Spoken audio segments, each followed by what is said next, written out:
ஆண்டவரே, நான் சின்ன வயசுல இருந்து என்ன பண்றேன், சண்டே கிளாஸுக்கு போயிருக்கிறேன். அந்த இடத்துல எல்லாம் நான் இதெல்லாம் கேட்டு என்ன பண்றேன், இந்த காரியங்கள்ல இருந்து நான் விலகி நான் வாழ்ந்து கொண்டு இருக்கிறேன். அப்புறம் நான் என்ன செய்யணும் அப்படின்னு சொல்லி ஆண்டவர் சமூகத்தில் அதை கேட்டு, இயேசு அதை கேட்டு, இன்னும் உன்னிடத்தில் ஒரு குறை உண்டு, இன்னும் உன்னிடத்தில் ஒரு குறை உண்டு, உனக்கு உண்டானவைகளை எல்லாம் உனக்கு உண்டானவைகள் எல்லாம் விற்று தரித்திரருக்கு கொடு, விற்று தரித்திரருக்கு கொடு, அப்பொழுது சமாதானத்தோட போ. இந்த இடத்துல வந்திருக்கிற உங்களை பார்த்து என்னையும் பார்த்து ஆண்டவராக இயேசு கிறிஸ்து சொல்ற வார்த்தை, நீ சமாதானத்தோடு போ, உங்கள் துக்கம் சந்தோஷமாய் மாறும். ஹல்லேலூயா. அப்புறம் அவள் துக்கமுகமாய் இருக்கவில்லை. ஹல்லேலூயா. 2 கொரிந்தியர் 7ஆம் அதிகாரம் 10வது வசனத்தை வாசித்து பாருங்களேன். தேவனுக்கேற்ற துக்கம், தேவனுக்கேற்ற துக்கம் பின்பு மனஸ்தாபப்படுகிறதற்கு இடமில்லாமல் ரட்சிப்புக்கு ஏதுவான மனம் திரும்புதலை உண்டாக்குகிறது. ஹல்லேலூயா. முதல் துக்கம் ஆண்டவருக்கேற்ற துக்கம். நம்ம ஆண்டவரோடு வாழும் பொழுது, ஆண்டவரோடு இடைப்பட்டு போகும்போது உலகத்தில் இருக்கிற காரியங்களை நம்ம துக்கங்கள் அநேகங்கள் நம்மளை சார்ந்து வரும். நம்ம சொந்த பந்தத்தில் கூட நம்மளை ஒரு புறம் பேசுவாங்க. அதுக்கப்புறம் வேலை ஸ்தலத்தில் அநேக துக்கங்கள். ஆண்டவரோடு வாழும் பொழுது, ஆமாம் இவங்கெல்லாம் ஒரு கிறிஸ்துவங்க அப்படின்னு சொல்லுவாங்க. அந்த துக்கம் அநேக பாடுகள், பலவீனங்கள். ஆண்டவருக்கு தேவனுக்கேற்ற துக்கம் பின்பு மனஸ்தாபப்படுவதற்கு அல்ல. ஹல்லேலூயா. ஆண்டவரோடு நம்ம வாழும் பொழுது அந்த துக்கம் நம்மளை மனஸ்தாபப்படுத்தாது.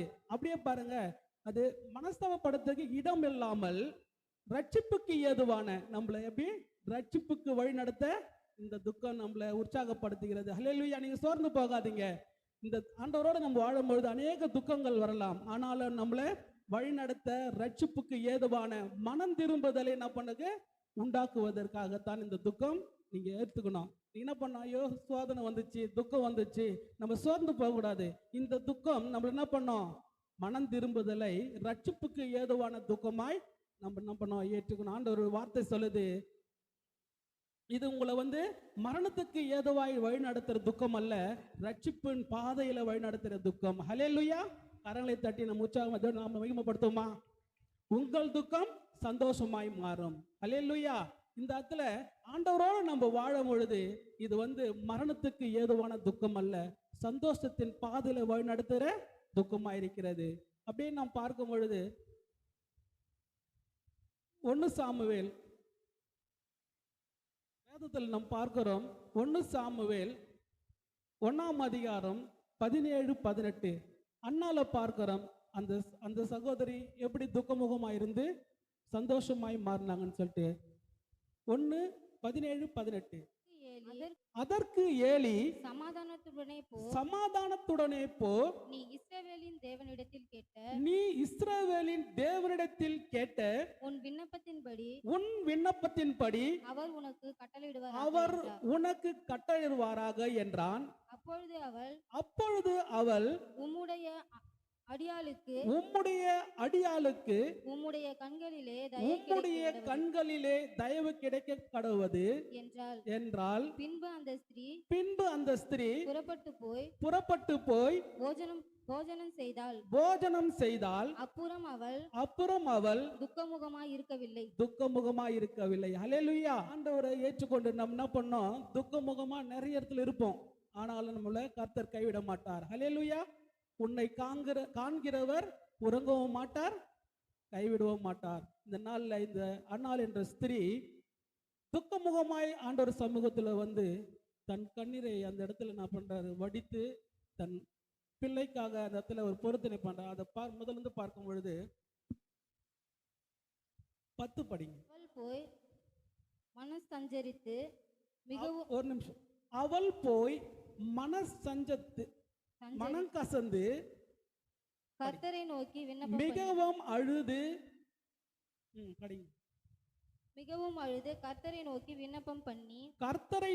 விண்ணப்பம் பண்ணி சேனைகளின் கர்த்தாவே, சேனைகளின் கர்த்தாவே, தேவரீர் உம்முடைய தேவரீர் உம்முடைய அடியாளின் சிறுமையை அடியாளின் சிறுமையை கண்ணோக்கி பார்த்து உம்முடைய அடியாளை மறவாமல் நினைத்தருளி உமது அடியாளுக்கு ஒரு ஆண் பிள்ளையை கொடுத்தால் அவன் உயிரோடு இருக்கும் சகல நாளும் நான் அவனை கர்த்தருக்கு ஒப்பு கொடுப்பேன். அவன் தலையின் மேல் சவரன் கத்தி படுவதில்லை என்று ஒரு பொருத்தனை பண்ணினாள். ஹல்லேலூயா. அன்னாள் என்ற ஸ்திரீ அந்த இடத்துல வேதத்துல பார்க்கிறோம், இவள் குழந்தை இல்லாத ஒரு ஸ்திரியா இந்த இடத்துல காணப்பட்டாள். ஆண்டவர் சமூகத்துல என்ன பண்றாங்க, அவள் போய் மனம் கசந்து அழுது அந்த இடத்துல என்ன பண்றாங்க, கர்த்தரை நோக்கி விண்ணப்பம் பண்றான். நம்ம கூட உலக வாழ்க்கையில என்ன கவலை இருந்தாலும் நீங்க சோர்ந்து போகாதீங்க. ஆண்டவரோடு நம்ம இடைப்பட்டு உறவாடி ஜெபம் பண்ணும் பொழுது நம்முடைய விண்ணப்பத்தை கேட்க அவர் வல்லவராயிருக்கிறார். ஹல்லேலூயா. உங்கள் துக்கம் சந்தோஷமாய் மாறும். ஆண்டவரோடு நம்ம வாழும்போது அநேக துக்கங்கள் வரலாம், ஆனால் சோர்ந்து போகாதீங்க, நம்மளை தேவன் கைவிட மாட்டார். இந்த நாள்ல அண்ணால் என்ன பண்றாங்க, போய் மனம் கசந்து அழறாங்க. அவங்களுக்கு குழந்தை இல்லைன்னு சொல்லிட்டு அவருடைய சக்காலத்தி என்ன பண்றாங்க, பிரயாசம் அப்படி அவங்கள என்ன பண்றாங்க, ஒரு எவ்வளோமா பேசி அவங்கள என்ன பண்றாங்க, கேலி செய்யறாங்க. அந்த இடத்துல இவங்க என்ன பண்றாங்க, ஆண்டவர் சமூகத்துல இந்த சகோதரி கர்த்தரை நோக்கி விண்ணப்பம் பண்ணி, சேனைகளின் கர்த்தாவே, அவங்க சொல்ற வார்த்தை, அவள் கர்த்தருடைய சன்னதியில் வெகுநேரம் விண்ணப்பம் பண்ணுகிற போது ஏலி அவள் வாயை கவனித்துக் கொண்டிருந்தான். ஹல்லேலூயா. நம்ம கூட உலகத்தில் நம்ம வாழும் பொழுது நம்மளை சுத்தி ஜனம் பார்த்து கொண்டு இருப்பாங்க. நம்ம கவனமா இருக்கணும். என்ன பண்ணோம், இப்ப சபையில கூட நம்ம ஜெபம் பண்ண ஐயா என்ன பண்ண, ஒரு தேசத்துக்காக சில காரியங்களுக்காக ஜெபம் பண்ண சொல்லும் பொழுது நம்ம என்ன பண்ண, கவனமா ஜெபம் பண்ணணும். ஏதோ காரியத்தை கொண்டு நம்ம ஏனத்தானே என்று ஜெபம் பண்ண, நம்ம என்ன பண்ணோம், கவனமா நம்ம அந்த காரியத்துக்கு மாத்திரம் நம்ம ஜெபம் பண்ண ஆயத்தமா இருக்கணும். ஏன்னா சபையில எல்லாமே பார்த்து கொண்டு இருக்கிறாங்க. இங்க பாருங்க, இந்த சகோதரி ஜெபம் பண்ணி கொண்டிருக்கும் பொழுது இவர் ஏலி என்ன பண்றாரு, கவனமா பார்த்து கொண்டு இருக்கிறார். அந்த இடத்துல ஒரு தீர்க்கதரிசி அந்த இடத்துல பார்த்து கொண்டு இருக்கும் பொழுது நம்ம என்ன பண்ண, உலக காரியங்கள்ல நம்ம என்ன பண்ண, கவனமா நடந்து போகணும், கவனமா பேசணும். அப்படியா 13 படி. அன்னாள் தன் இருதயத்திலே பேசினால் அவளுடைய உதடுகள் மாத்திரம் அசைந்தது. அவள் சத்தமோ கேட்கப்படவில்லை. ஆகையால் அவள் வெறித்திருக்கிறாள் என்று ஏலி நினைத்து அவளை நோக்கி நீ எதுவரைக்கும் வெறித்திருப்பாய், உன் குடியை உன்னை விட்டு விலகு என்றார். ஹல்லேலூயா. இடத்துல பாருங்க, இந்த சகோதரி அந்த நம்மளுக்கு கர்ப்பம் இல்லையே, ஒரு கர்ப்பத்தின் கனிக்காக என்ன பண்றாங்க, ஆண்டவர் இடத்துல வேண்டிக் கொண்டு அழுது கொண்டு இருக்கிறாங்க. இவர் என்ன பண்றாரு, இவங்க குடிச்சிட்டு இருக்கிறாங்க அப்படின்னு சொல்லிட்டு என்ன பண்றாரு, எது வரையும் குடிச்சிட்டு நீ ஆண்டவர் இடத்துல சமூகத்துல உட்காந்து இருப்ப அப்படின்னு கேட்கிறாரு. அந்த இதே போலதான் நம்ம உலக வாழ்க்கையில அநேக துக்கங்கள் போராட்டங்கள் இந்த சமுதாயத்தில் இருந்தாலும் நம்ம என்ன பண்ணோம், சோர்ந்து போகாதபடிக்கு, உலகத்தார் பார்க்கிறாங்கள நீ நினைக்காதபடிக்கு ஆண்டவர் சமூகத்துல நம்ம என்ன பண்ணோம், அழுது ஜெபம் பண்ணும் பொழுது பொருத்தனை பண்ணி நம்ம ஜெபம் பொழுது நம்முடைய சத்தத்தை அவர் கேட்க வல்லவராயிருக்கிறார். அதனால்தான் ஆண்டவர் உங்களுடைய துக்கத்தை மாற்ற வல்லவராயிருக்கிறார். 14. அதற்கு அன்னாள் பிரதித்தரமாக அப்படி அல்ல என் ஆண்டவனே, நான் மனக்லேசம் உள்ள ஸ்திரீ, நான் திராட்சரசமாகிலும் மதுவாகிலும் குடிக்கவில்லை.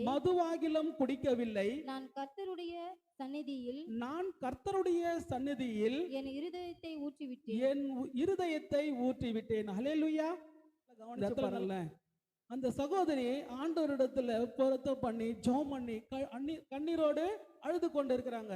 ஏலி என்ன பண்றாரு, இவங்க குடிச்சு வெறிச்சு இருக்கிறாங்க அப்படின்னு சொல்லிட்டு இந்த இடத்துல பேசும்போது இந்த சகோதரி என்ன சொல்றாங்க, ஆண்டவனே, நான் மதுவாகிலும் திராட்சரசமாகிலும் குடிக்கவில்லை, நான் மனக்லேசம் உள்ள ஸ்திரீ. மனசுல அவ்வளவு பாரத்தை வச்சிருக்கிறாங்க. அதனால ஆண்டவர் சமூகத்துல அவங்க அழுது ஜெபம் பண்ணி கொண்டு இருக்கும் பொழுது இந்த வார்த்தை சொல்றாங்க. நம்ம கூட உலகத்துல என்ன பண்றோம், கவனமா பேசணும். நம்ம பேசும்போது வாழ்த்து அவங்களுக்கு புரோஜனமா இருக்கணும். ஆண்டவர் சமூகத்துல கேட்கப்பட முடியா இருக்கணும். புறஜாதி மத்தியில நம்ம ஒரு கிறிஸ்துவர்களாய் வாழணும். இந்த இடத்துல நான் குடிக்கல, அந்த மன இருதயத்தின் கசப்புகளை எல்லாம் என்ன பண்றாங்க, அந்த ஆண்டவர் சமூகத்துல ஊற்றி விட்டேன். நம்ம இருதயத்தில் கூட ஒரு சில காரியங்களை கொண்டு நம்ம பாரமா இருக்கலாம். யாரிடத்திலாவது நம்ம என்ன பண்ணோம் சொல்லிட்டோம்னா அந்த பாரம் நம்மளை விட்டு நீங்கிடும், நம்மளுக்கு கொஞ்சம் லேசா இருக்குன்னு சொல்லிட்டு நினைப்போம். அதே போல இந்த சகோதரி ஆண்டவர் சமூகத்துல அவருடைய இருதயத்தில் இருக்கிறது எல்லாவற்றையும் ஊற்றி விட்டால். 16 உம்முடைய அடியாளை பேலியாளின் மகளாக எண்ணாதேயும் மிகுதியான விசாரத்தினாலும் கிளேசத்தினாலும் இந்நேரம் மட்டும் விண்ணப்பம் பண்ணினேன் என்றாள். ஹல்லேலூயா. நீங்க குடிக்காரி என்று நினைக்காதீங்க. நான் குடிக்காத ஒரு மன கிளேசம் உள்ள ஒரு ஸ்திரீ, கர்த்தருக்கு பயந்து அவர் வழிகள் நடக்கிற ஒரு ஸ்திரீ, தன் பிள்ளைக்காக, தன் கர்ப்பத்தின் கனிக்காக அவங்க பிரயாசப்பட்டு கொண்டிருக்கிற ஸ்திரீ என்று சொல்லி அந்த இடத்துல என்ன பண்றாங்க, 17 படிங்க. அதற்கு ஏலி சமாதானத்துடனே போ, நீ இஸ்ரவேலின் தேவனிடத்தில் கேட்ட உன் விண்ணப்பத்தின்படி அவர் உனக்கு கட்டளையிடுவாராக என்றான். ஹல்லேலூயா. எல்லாம் கேட்டுக்கின்னு ஏலி என்ன பண்றாரு, இவங்க ஒரு ஆண்டவருடைய பிள்ளை, இவங்களுக்கு கர்ப்பத்துக்காக இந்த கனிக்காக இவங்க பிரயாசப்பட்டிருக்கிறாங்கன்னு சொல்லி இந்த இடத்துல அவர் என்ன ஸ்டேட்மெண்ட் தராரு பாருங்க, ஒரு தேவ மனிதன். அதற்கு ஏலி சமாதானத்தோடைய போ. இந்த இடத்துல இருக்கிற உங்களை பார்த்து என்னையும் பார்த்து ஆண்டவராகிய இயேசு கிறிஸ்து சொல்ற வார்த்தை, நீ சமாதானத்தோடு போ, உங்கள் துக்கம் சந்தோஷமாய் மாறும். ஹல்லேலூயா.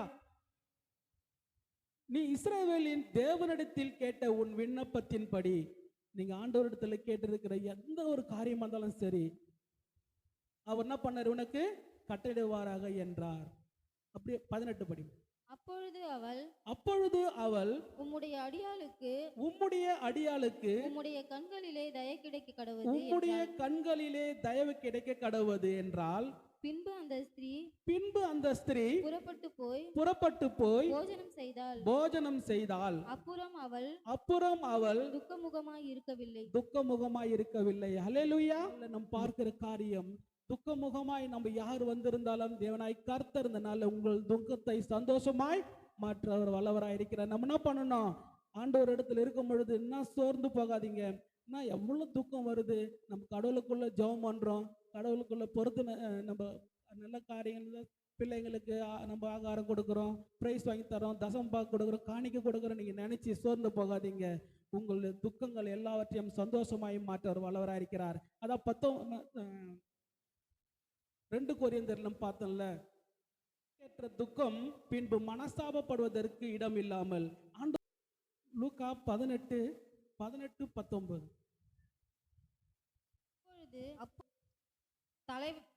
தலைவன் ஒருவன் அவரை நோக்கி, நல்ல போதகரே, நித்திய ஜீவனை சுதந்திரித்துக் கொள்வதற்கு நான் என்ன செய்ய வேண்டும் என்று கேட்டான். அதற்கு இயேசு, நீ என்னை நல்லவன் என்று சொல்வானேன்?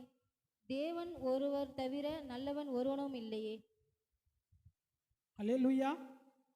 இந்த இடத்துல ஒரு பண்றாரு, ஆண்டவர் இடத்துல நான் என்ன பண்ண, ஆண்டவரே நல்ல போதகரே, நான் நித்திய ஜீவனை சுதந்திரித்துக் கொள்ள நான் என்ன செய்ய வேண்டும் என்று கேட்டான். ஹல்லேலூயா. இந்த இடத்துல லௌகிக துக்கம் இந்த இடத்துல இந்த ஒரு சகோதரனுக்கு இங்க உண்டாகி எல்லாம் என்ன பண்றாங்க, இந்த வேதத்துல பார்க்கும் பொழுது எல்லாம் ஆண்டவரிடத்துல வந்தவங்க எல்லாம் சந்தோஷத்தோடு தான் போனாங்க, துக்கமுகமாய் வந்தார்கள், சந்தோஷமாய் போனாங்க. இந்த சகோதரர் மாத்திரம் என்ன பண்றாரு, துக்கமுகமாய் போறாரு. ஆண்டவர் சமூகத்துல நல்ல போதகரே, நித்திய ஜீவனை சுதந்திரித்துக் கொள்ள நான் என்ன செய்ய வேண்டும் அப்படின்னு கேட்கும் பொழுது ஆண்டவர் என்ன சொல்றாரு, 19 படிமா. அதற்கு இயேசு, நீ என்னை நல்லவன் என்று சொல்வானேன்? நீ என்னை நல்லவன் என்று சொல்வானேன்? தேவன் ஒருவரை தவிர நல்லவன் ஒருவனும் இல்லை. படி. விபச்சாரம் செய்யாதிருப்பாயாக, விபச்சாரம் செய்யாதிருப்பாயாக, கொலை செய்யாதிருப்பாயாக, கொலை செய்யாதிருப்பாயாக, களவு செய்யாதிருப்பாயாக, களவு செய்யாதிருப்பாயாக, பொய் சாட்சி சொல்லாதிருப்பாயாக, பொய் சாட்சி சொல்லாதிருப்பாயாக, உன் தகப்பனையும் உன் தாயையும் கனம் பண்ணுவாயாக உன் தகப்பனையும் உன் தாயையும் கனம் பண்ணுவாயாக என்கிற கற்பனைகளை நீ அறிந்திருக்கிறாயே என்றார். என்கிற கற்பனைகளை நீ அறிந்திருக்கிறாயே என்றார். ஹல்லேலூயா. உலகத்தில் இருக்கிற இவைகளெல்லாம் நீ செய்யாது இரு. இதெல்லாம் செய்யாம இருந்தேனா நீ ரட்சிப்புக்குள் வருவ அப்படின்னு சொல்றாரு. அவனா சொல்றான் 21 படி. அதற்கு அவன் இவைகளையெல்லாம் என் சிறு வயது முதல் கை கொண்டிருக்கிறேன் என்றான். ஹல்லேலூயா. ஆண்டவரே, நான் சின்ன வயசுல இருந்து என்ன பண்றேன், சண்டே கிளாஸுக்கு போயிருக்கிறேன். அந்த இடத்துல எல்லாம் நான் இதெல்லாம் கேட்டு என்ன பண்றேன், இந்த காரியங்கள்ல இருந்து நான் விலகி நான் வாழ்ந்து கொண்டு இருக்கிறேன். அப்புறம் நான் என்ன செய்யணும் அப்படின்னு சொல்லி ஆண்டவர் சமூகத்துல கேட்கும் பொழுது 22 படிமா. இயேசு அதை கேட்டு, இன்னும் உன்னிடத்தில் ஒரு குறை உண்டு, உனக்கு உண்டானவைகள் எல்லாம் விற்று தரித்திரருக்கு கொடு, அப்பொழுது பரலோகத்திலே உனக்கு பொக்கிஷம் உண்டாயிருக்கும், பின்பு என்னை பின்பற்றி வா என்றார். ஹல்லேலூயா. என்ன பண்றான், ஆண்டவர் சமூகத்துல போயிட்டு எனக்கு நித்திய ஜீவனை கொடுக்க நான் என்ன பண்ணணும், எப்படி நான் சுதந்திரத்தை கொள்ளணும்னு சொல்லிட்டு கேட்கும் பொழுது, நீ உலக காரியத்திலிருந்து விபச்சாரம் செய்யாதிருப்பாயாக, பொய் சொல்லாதிருப்பாயாக, பாவம் செய்யாதிருப்பாயாக, அப்படி களவு செய்ய இருந்து நீ வரும் பொழுது, உண்மையா இருக்கும் பொழுது நீ நித்திய ஜீவனை பெற்றுக்கொள்ளான்னு சொல்லும் பொழுது ஆண்டவர் சொல்றாரு, இந்த சகோதரன் என்ன பண்றாரு, இதெல்லாம் நான் சின்ன வயசுல இருந்தே கடைபிடிச்சுன்னு வரேன் ஆண்டவரேன்னு சொல்லும் பொழுது, அப்படியேனா உன்னுடைய ஆஸ்திகளை விற்று ஏழைகளுக்கும் தரித்திரர்களுக்கும் கொடு, அப்பொழுது நீ ஆண்டவருடைய ஆசீர்வாதத்தை பெற்றுக்கொள்ளலாம் அப்படின்னு சொல்லும் போது 23 படி. அவன் அதிக ஐஸ்வர்யம் உள்ளவனானபடியால் அதை கேட்டபொழுது மிகுந்த துக்கமடைந்தான். ஒரு ஐஸ்வர்யவான், பணக்காரன் யாரும் சத்தியத்தை ஏத்துக்க மாட்டாங்க, நல்ல உண்மையா நடந்து கொள்ள மாட்டாங்க, அவர் மனம் போன போக்குல போவாங்க. அதுதான் மரணத்தின் வழி. ஹல்லேலூயா. மரணத்தின் துக்கம், லௌகீக துக்கம் என்று 2வது பார்க்கிறோம். வேதத்துல பார்க்கும் பொழுது நிறைய பேர் என்ன பண்றாங்க, ஆண்டவருடைய துக்கமாய் வந்தார்கள், சந்தோஷமாய் போனார்கள். இந்த சகோதரனை மாத்திரம், வேற யாரும் இருக்க மாட்டாங்க வேதத்துல, இந்த சகோதரன் மாத்திரம் துக்கமுகமாய் ஆண்டவர் சமூகத்துல இருந்து போனான்னு சொல்லி நம்ம பார்க்கிறோம். அது அப்படியே பாருங்களேன். அவன் மிகுந்த துக்கம் அடைந்ததை இயேசு கண்டு, ஐஸ்வர்யம் உள்ளவர்கள் தேவனுடைய ராஜ்யத்தில் பிரவேசிப்பது எவ்வளவு அரிதாயிருக்கிறது. பணக்காரன் யாரும் ஆண்டவர் சமூகத்துல ரொம்ப நேரம் உட்கார மாட்டாங்க, ரொம்ப ஏத்துக்க மாட்டாங்க. இந்த இடத்துல ஆண்டவருடைய வார்த்தை தெளிவா சொல்லுது, மிகுந்த துக்கம் அடைந்த அந்த ஐஸ்வர்யம் என்ன பண்றாருன்னா போயிடுறாரு. ஐஸ்வர்யவான் தேவனுடைய ராஜ்யத்தில் பிரவேசிப்பதை பார்க்கிலும் ஒட்டகமானது ஊசியின் காதிலே நுழைவது எளிதாயிருக்கும் என்றார். ஹல்லேலூயா. அந்த ஊசி, நம்ம துணி தைக்கிற ஊசி, அதுல நூல் கோர்க்கிறதுக்கு ரொம்ப கடினமா இருக்கும். கொஞ்சம் ஒரு 40 வயசுக்கு மேல ஆயிடுச்சுன்னு வச்சுங்களேன், ஊசியில நூல் கோர்க்கறது ரொம்ப கஷ்டமா இருக்கும், பார்வைக்கு அவ்வளவு கம்மியாயிட்டா. ஆனா ஆண்டவர் வார்த்தை சொல்லுது, அந்த ஊசியின் காதுல கூட ஒட்டகமே நுழைஞ்சு போயிடுமா. 15 அடி ஹைட்ல இருக்கிற ஒட்டகம் என்ன பண்ணுது, அதுவே நுழைஞ்சு போயிடும். ஆனா ஐஸ்வர்யவான் ஆண்டவர் ஏற்றுக்கொண்டு அவனுடைய அந்த நித்திய ஜீவனை பெற்றுக்கொள்ள கடினமா இருக்குன்னு சொல்லிட்டு வேதத்துல நம்ம பார்க்கிறோம். ஹல்லேலூயா. அதாவது 2 கொரிந்தியர்ல நம்ம பார்த்தோமே, ஃபர்ஸ்ட் ஆண்டவர் வார்த்தை என்ன சொல்லுதுன்னா, தேவனுக்கு ஏற்ற துக்கம் மனம் கஷ்டப்பை தரும், சஞ்சலத்தை தரும். ஆனாலும் அந்த துக்கம் நம்ம என்ன பண்ணோம், ரட்சிப்பின் பாதையில வழி நடத்தும். ஹல்லேலூயா. நம்ம இருக்கிற ஒவ்வொருவரும் என்ன பண்றோம், எந்த சூழ்நிலை இருந்தாலும், என்ன பலவீனம் இருந்தாலும் என்ன பண்றோம், கலங்காதபடிக்கு, நம்ம சோர்ந்து போகாதபடி ஆண்டவர் சமூகத்தில் இருக்கும் பொழுது உங்கள் துக்கம் சந்தோஷமாய் மாறும். ஹல்லேலூயா. உங்கள் துக்கம் சந்தோஷமாய் மாறும், உங்கள் கவலைகள் கண்ணீர் எல்லாம் மறைந்து விடும். உங்கள் துக்கம் சந்தோஷமாய் மாறும், உங்கள் கவலைகள் கண்ணீர் எல்லாம் மறைந்து விடும். கலங்கிடவே வேண்டாம், நீங்கள் கலங்கிடவே வேண்டாம். லூக்கா 15:12. அவர்களில் இளையவன் தகப்பனை நோக்கி, தகப்பனே, தகப்பனே, ஆஸ்தியில் எனக்கு வரும் பங்கை எனக்கு தர வேண்டும் என்றான். அந்தபடியே அவன் அவர்களுக்கு தன் ஆஸ்தியை பங்கிட்டு கொடுத்தான். ஹல்லேலூயா. இந்த இளையவன் 2 பேர் அண்ணன் தம்பி ஒரு தகப்பனுக்கு. இவங்க என்ன பண்றாங்க, சொத்தை பிரிச்சு, இளையவன் என்ன பண்றான், நம்ம சொத்தை பிரிச்சு வாங்கிட்டு நம்ம தூரதேசம் போயிடலாம், நம்ம போய் சந்தோஷமா வாழலாம் அப்படின்னு சொல்லிட்டு தகப்பனிடத்திலிருந்து சொத்தை வாங்கிட்டு என்ன பண்றாரு, அவர் போயிடுறாரு. 13 படிமா. சில நாளைக்கு பின்பு இளைய மகன் எல்லாவற்றையும் சேர்த்துக்கொண்டு தூரதேசத்துக்கு புறப்பட்டு போய் அங்கே துன்மார்க்கமாய் ஜீவனம் பண்ணி தன் ஆஸ்தியை அழித்து போட்டான். இந்த இடத்துல அந்த சகோதரன் என்ன பண்றாருன்னா, தன்னுடைய சொத்துல பாதி எடுத்துக்கொண்டு தூரதேசமா போயிடுறாரு. அவர் உலகப்புறமான காரியங்களை போயிடுறாரு. அந்த இடத்துல என்ன பண்றாரு, எல்லாவற்றையும் எழுந்து என்ன பண்றாரு, அழிச்சிட்டு அப்படியே படிமாத்தோடும். எல்லாவற்றையும் அவன் செலவழித்த பின்பு அந்த தேசத்திலே கொடிய பஞ்சம் உண்டாயிற்று. அப்பொழுது அவன் குறைவுபடத் தொடங்கி ஹல்லேலூயா. எடுத்து செலவழிஞ்சு போயிடுச்சு. அந்த இடத்துல பஞ்சம். அப்ப என்ன பண்றது, பஞ்சத்துக்கு ஆகாரம் இல்லையே. அப்படியே படிங்க. அந்த தேசத்துக்கு குடிகளில் ஒருவனிடத்தில் போய் ஒட்டிக்கொண்டான். அந்த குடியானவன் அவனை தன் வயல்களில் பன்றிகளை மேய்க்கும்படி அனுப்பினான். காரியத்தை பார்த்தீங்கன்னா, உலகப்புறமான காரியங்கள் நம்ம பார்க்கும் பொழுது இது ஒரு உவமையாய் ஆண்டவர் என்ன பண்றாரு, வெளிப்படுத்துறாரு. 2 பேர் இருந்தாங்க. இதுல ஒருத்தர் என்ன பண்றான், தன்னுடைய ஆஸ்தியை தகப்பனிடத்துல சொத்து வாங்கி பங்கிட்டு வெளியே போயிடறான் தூரதேசமா.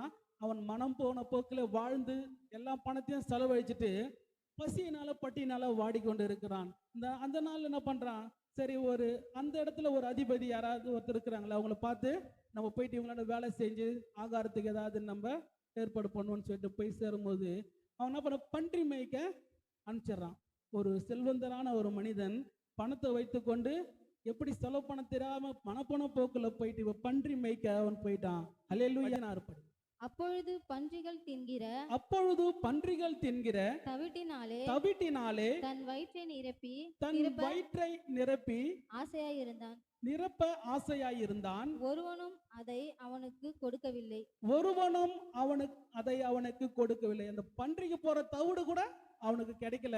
எப்படி பாருங்க, இந்த உலக வாழ்க்கையில அவன் எப்படி வாழ்ந்து அவன் எப்படி சீர்கட்டு கிடக்கிறான்னு சொல்லிட்டு நம்ம இதை அதனால தான் நான் இதை படிச்சு இதை அப்படியே உங்களுக்கு வெளிப்படுத்தி கொண்டு இருக்கிறேன். படிங்க. அவனுக்கு புத்தி தெளிந்த போது அவன் என் தகப்பனுடைய கூலிக்காரர் எத்தனையோ பேருக்கு பூர்த்தியான சாப்பாடு இருக்கிறது, நானோ பசியினால் சாகிறேன். ஹல்லேலூயா. இடத்துல பாருங்களேன், நம்ம ஆண்டவரோடு வாழும் பொழுது மனம் திரும்பி வாழ்ந்து கர்த்தருடைய சமூகத்தில் நம்ம நிற்கும் பொழுது எல்லா துக்கமும் மாறும். இந்த இடத்துல இந்த இளைய மகன் என்ன பண்றாரு, எல்லாவற்றையும் இழந்து சாப்பிடறதுக்கு ஒண்ணுமே இல்லை. அப்புறம் தான் யோசிக்கிறாரு, மனம் திரும்புறாரு. அதனாலதான் இதை நம்ம இந்த பார்க்கும் பொழுது மனம் திரும்பி நம்ம கர்த்தரெடுத்து வரும் பொழுது என்ன பண்ண, ரெட்டிப்பான ஆசீர்வாதத்தை தர வல்லவராகி இந்த சகோதரன் மனம் திரும்பி புத்தி தெளிந்து மனம் திரும்பி தன் தகப்பனிடத்தில் போய் நம்ம ஆகாரத்துக்காக ஒரு வேலைக்காரனா போய் சேரலாம், ஒரு கூலிக்காரனா போய் சேரலாம்னு சொல்லிட்டு போறாரு. 18 படி.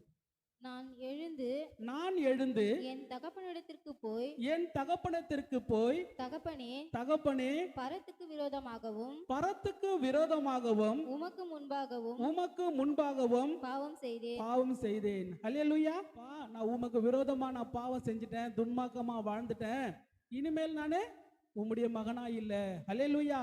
நம்மளும் என்ன பண்ணோம், மனம் திரும்பி ஆண்டவர் சமூகத்துல நம்ம போகும் பொழுது, அப்பா நான் உடைய பிள்ளையாய் வந்துடுறேன் ஆண்டவரேன்னு சொல்லிட்டு நம்மளும் நம்ம ஒப்பு கொடுக்க பிரயாசப்படணும். அப்படி படிமா.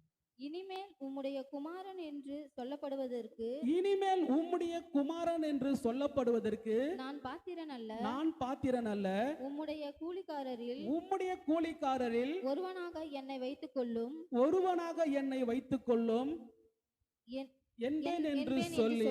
ஹல்லேலூயா.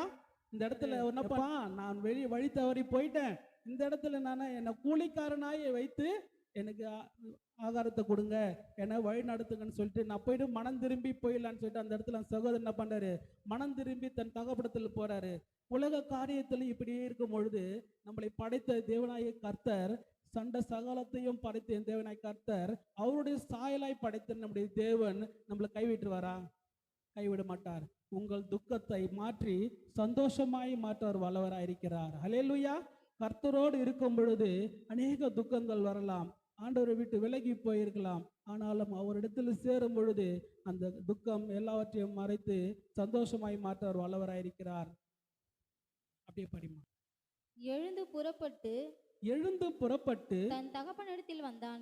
தன் தகப்பனிடத்தில் வந்தான். அவன் தூரத்தில் வரும் பொழுதே அவனுடைய தகப்பன் அவனைக் கண்டு மனதுருகி ஓடி அவன் கழுத்தை கட்டிக்கொண்டு அவனை முத்தம் செய்தான். ஹல்லேலூயா. நம்ம கூட விரும்பி ஆண்டவர் சமூகத்தில் வரும் பொழுது நம்மளை உடையாந்து கட்டிப்பிடிச்சு நம்மளை அரவணைத்துக் கொள்ள ஒரு வல்லவராய் இருக்கிறார்.